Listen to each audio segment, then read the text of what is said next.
Okay. Another one on bad AI then. Well, this depends where you sit.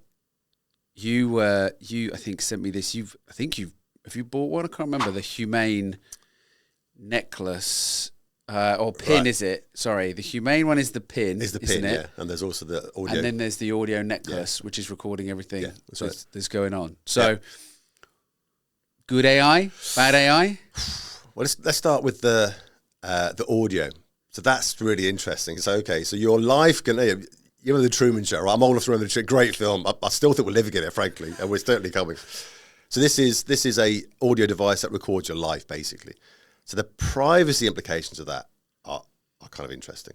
Now I get the fact that maybe law enforcement, that kind of stuff, and and there's lots of areas where that could be useful, but I'm not sure it's good AI though, because is that where it's going? And does it go from an external product now to a patch to in skin? That's where it's going, right? Neuralink and all that kind of stuff. So I think the privacy things would make me feel a little bit icky, to be honest, about that. Yeah. But I understand where it's coming from, because we use, Descript and Otter and Fireflies and various tools when we're doing, meetings and internal to just help us to remember, because one of us has got a really bad memory. It might be an age thing or just an intelligence thing. I don't know. Yeah.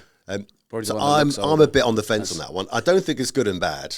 Yeah. It depends how you use it, right? Have you seen the Black Mirror episode, the new one where their stuff records everything that they say, and that couple ends up in a tricky scenario, and they just rewind to go, no, you didn't say that, you said this.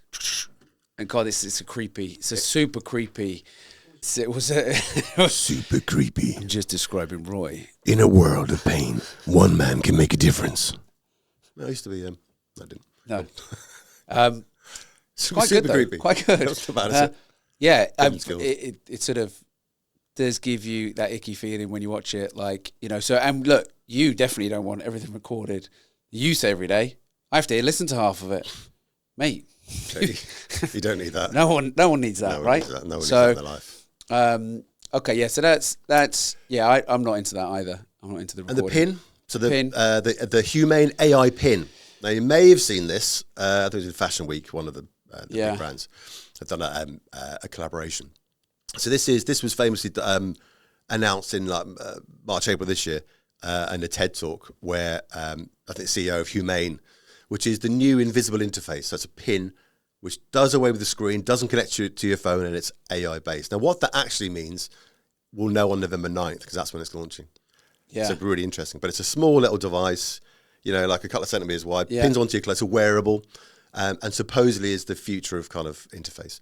And does it project something? It does project, yeah. The demo shown a few months ago was the chap on stage had a phone call from his wife. It comes up on put up his hand. So you're doing away with any interface, a real true invisible interfaces. Whether it works or not, or is a bit gimmicky, these things can sometimes be a bit ahead of the game. We all remember Google Glass and, Snaps try the same thing and so on. Doesn't mean to say it's not going to hit at some point.